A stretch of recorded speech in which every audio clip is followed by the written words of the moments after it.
We are recording, and for the second video I'd like for us to take care at the lore in League of Legends. So the lore is a story, a universe, what's going on, where the characters coming from, all that kind of thing. So the universe of Runeterra is the League of Legends world, and has many universes. Most stories and characters originate from this universe, Runeterra Prime. And interestingly, the wider community commonly refer to it as canon lore. Canon is a Catholic term who has strong religious implications. So as you can see, it's not only a secular approach, they are definitely have some religious element. Now let's get into it. Runeterra Prime currently consists of the Void. Okay, let's start by this one, the Void. The Void is a faction, a world, and it has many characters coming from there. And here is the first occult symbol there with a sort of trinity there. Named the Void, the unknowable nothingness. Screaming into existence with the birth of the universe, the Void is a manifestation of the unknowable nothingness that lies beyond. It is a force. So it is nothingness, and yet it is a force of insatiable hunger, waiting through the aeons until its masters, the mysterious watchers, mark the final time of undoing. So this is very biblical as well in principle, because there is a final time in the Bible where the earth is destroyed and everything is redone again. Now, what's interesting about the Void, the idea about this dimension where there's only these monstrous creatures, as you can see, Shogat, Kha'Zix, Kog'Maw, Vel'Koz and Rek'Sai. But yeah, let's get into the fact that the Void is obviously inspired by occultic ideas, especially Lovecraft and his supposedly fictional book. Some of the age-old horrors that even now are festering in out-of-way corners, with a few monstrous priests to keep them alive.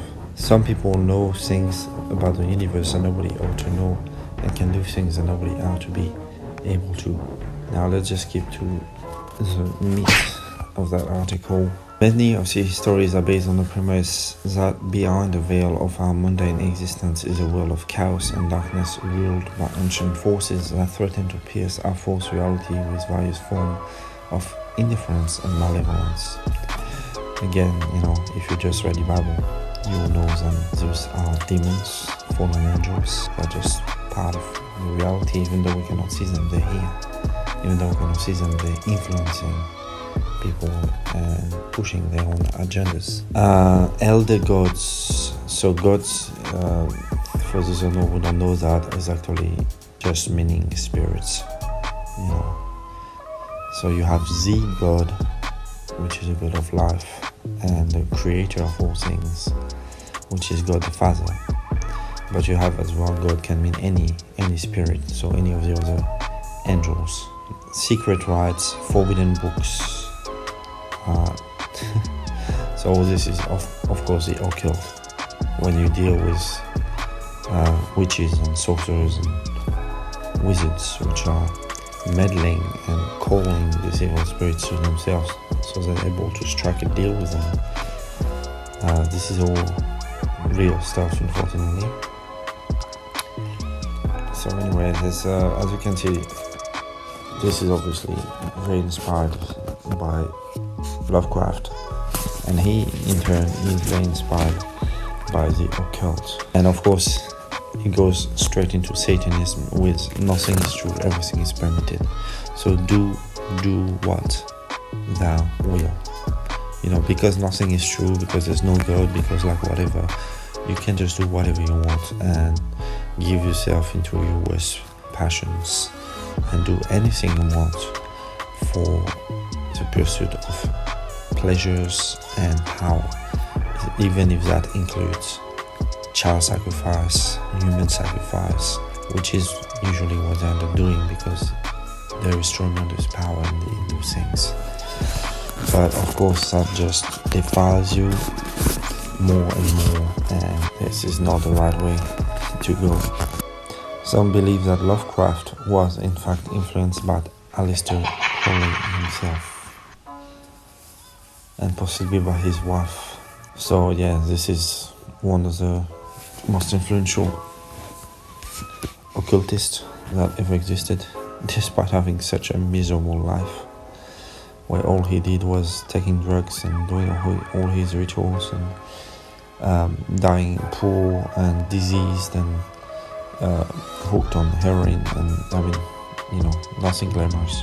And now that's interesting, it is well established that Lovecraft credited his dreams for the source material of many of his stories.